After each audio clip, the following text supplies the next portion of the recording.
এটা একদম বন্ধুরা খুব কম তেলে হয়, একদম কম তেলে, পেটের জন্যে খুব ভালো। যাদের লিভার আছে, স্টমাক প্রবলেম আছে, তো তাদের জন্য এটা ভীষণই ভালো, খুবই টেস্টি, সুস্বাদু, ডেলিশিয়াস এবং হেলদি।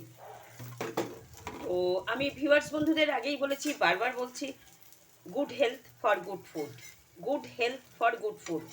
বাচ্চাদের বাইরের খাবার একদম দেবেন না, বলবো না, ওরা তো একটু বাইরে খাবেই, কিন্তু বাড়িতে যতক্ষণ থাকবে বা স্কুল কলেজ অফিস, আপনারা বাড়িতে খাবার বানিয়ে চেষ্টা করবেন বাড়ির খাবার দিতে, যাতে ওদের শরীর খারাপ না করে। তো দেখুন ভিউয়ার্স বন্ধুরা, আমার একে একে সব হয়ে গেল। আমি আরও একটা করে রেখেছি, আপনাদের দেখাচ্ছি। এইবার আমি এটাকে ডেকোরেট করব কত সহজ পদ্ধতিতে। মাখার কোনো ময়দা বা আটা মাখার কোনো ঝামেলা রইল না। কর্নফ্লাওয়ার, শুধু কর্নফ্লাওয়ার 2-3 চামচ, আর 1.5 কাপ, 1 কাপ, 2 কাপ, যে যেরম পরিমাণ মেম্বার আছেন বাড়িতে সেইভাবে আপনারা খাবারটা রেডি করবেন। দেখুন আমার এগরোলগুলো কি সুন্দর হয়ে গেল, খুব মাখার ঝামেলা লইল না, খুব কুইক ফাস্ট।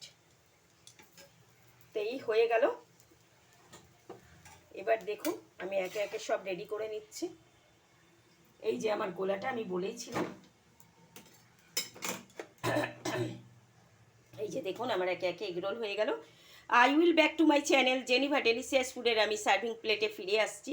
আমার অসুস্থ থাকা সত্ত্বেও আমি আমার বন্ধুদের কাছে আসতে চাই, এবং বন্ধুরা আমাকে খুব খুশি করেছেন এই 1-1.5 বছরে। আমাকে আমার 2 লক্ষ ভিউয়ার্স বা ফলোয়ার্স, তারা আমাকে দেখছেন এবং আমি খুব প্লিজড। আপনারা আস্তে আস্তে এগোন, আমিও আপনাদের কাছে আস্তে আস্তে পৌঁছবো। আমার এত তড়িঘড়ি কিছু নেই। তো ভালো লাগলে আপনারা আমাকে লাইক করুন, শেয়ার করুন, সাবস্ক্রাইব করুন। থ্যাংক ইউ সো মাচ, ধন্যবাদ। I will back to my channel Geneva delicious ফুডের সার্ভিং প্লেটে ফিরে আসছি।